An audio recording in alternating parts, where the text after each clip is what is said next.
mooy ne Gambia jàmm rek la xam bon nag li moo woote mooy ki nga xam ne mooy outgoing président Jammeh na nangu dogal xam ne tey jii mooy président bi toog te war a dem te moom président elect Barrow mooy président bi toog te war a dugg si na ubbi bunte bi ndax jàmm mun a am ki war a toog ki war a dem ci jàmm mu ne nag lii mooy li njëriñi dëkk bi te mboolem ku toog ci place nguur ñu dénk la baat dénk la doole waat nga ne doo def mukk loo xam ne lii dafa safaanoo li nga xam ne mooy njëriñi réew mi mu mel ni bon mu ngee woote ci ñun suñu bàkki réew ñu ko wooyee national anthem ne dañu wax ne doomi Gambie bu nekk dañu war a ànd ku nekk ci jàmm ku nekk moom dal moom boppam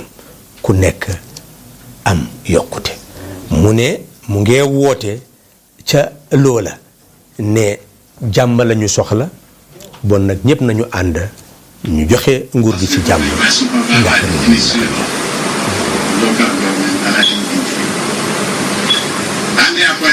the electoral officer returning officer. My brother, the elections in the Gambia said that whatever is put in the ballot, you cannot cheat, because if the rules and regulations are followed, nobody will have cause to play.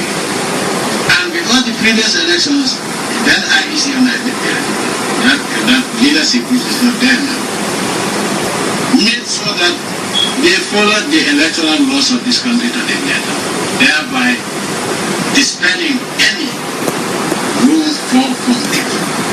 Now, the electoral law says, there's law, rather the electoral laws, competent essay, that no polling or voting will start at any polling station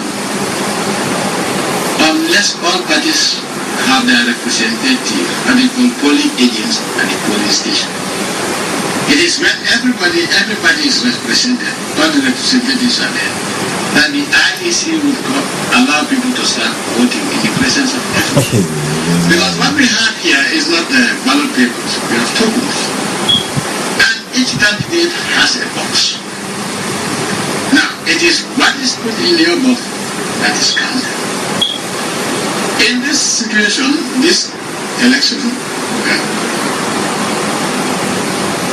our agents, we are the ruling party, we are the government of the people. Our polling agents were not allowed in from 8 a.m. to 1 o'clock in the afternoon in some stations, police, and these are major police stations. Now, they made everything possible to make sure that they go in and they were told that they cannot. They keep them out of the vicinity. In elections in this country, all the past 4 elections, we make sure that the security do not interfere, and then, in fact, we make sure that there's less security presence. Because each time I won, they say, oh, the soldiers, they say horrible lies. But of course, when you think of people that are not moral values, that's normal. That all the soldiers were dancing in the street. The soldiers are Gambians, they are registered voters, and if they have a right to support any party. Should that intimidate anybody? The soldiers were going to vote and they were dancing. What is wrong with that? So, be it the Commonwealth, the European Union, the Americans, each time we have elections, they say the elections are not free and fair. And in most cases, it is the opposition that is always bent on violence to create an atmosphere of electoral violence, so that they can use that to say, oh, it is the government that instigated it. But I always tell people to keep the peace and ignore the provocations. To the extent that I think in 2000, one of the elections, I think 2006 it was, the then opposition leader said I was going to teach the APRC a lesson. They got hold of one of our drivers. Not only did they beat him to death, they cut him into pieces. He was arrested and taken to a court of law where all the exhibits were made. And there was, at that time, we were members of the Commonwealth, where we had Commonwealth judges and technical assistants paid by the Commonwealth. And this Commonwealth judge made a funny ruling. The case dragged on for almost 2 years. And then they brought this Commonwealth judge to dismiss the case and say it was politically motivated. When you have witnesses coming to testify, pictures are shown of how they cut the body into pieces. And the judge said it was politically motivated, acquitted and discharged the criminal. And then let me continue. Now, all attempts to appeal were frustrated. So, yeah, Jemma cry baby. the same person that early part of this year was Never thought I would see this. organized an illegal protest. But before going to the protest, he called the press and made a press conference that he's ready to die, but he's going out without a police car to protest. What does that really mean? Because a violent protest started and it was put off. Violent. Taking care of Pathological liar. to go out and die, but he's not going to ask for a permit. The same person that killed an APRC supporter, cut him into pieces, relatively through by a corrupt Commonwealth judge under the influence of outside forces, and left the country. Now it's emboldened again to say that he's ready to die. Now if you say I'm going out and I'm ready to die, are you going for a peaceful demonstration? No. So he went out to protest, and but when he made the press conference, no Western country said anything about it. Which means that he was instigating trouble in this country. No, because it's his constitutional right, you idiot.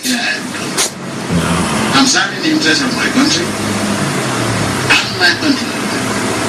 What I want is what they don't want to hear from an African head of state. Independent African countries developing peacefully. This is what they don't want to hear. I know I've made many enemies. Do I care? I don't. I care about what my relationship with Allah and the Gambian people. So, they were even making threats that, oh, if you don't release this guy, he was convicted by a court of law. And then they were making threats that if I don't release the person, there will be sanctions. I said, I heard your voice. Whatever sanctions you want, the results will be determined by Allah, not you. And I cannot be blackmailed into accepting this. And they say he was protesting for electoral reform. The reform of the electoral process. And the guy himself is a lawyer. Now, what is the reform he is asking for? Now, this year. Because in our constitution there is no term limit, but there is age limit. So after the age of 65, you cannot be contest for presidential election. And now, he wants us to change the constitution, that provision in the constitution, because he wants to contest again. But if you want to do that, you go to the courts.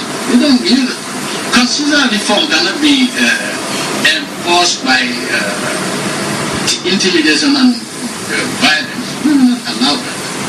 So, maybe they would have told you that, oh yes, they are asking for political reform. The political reform they are talking about is a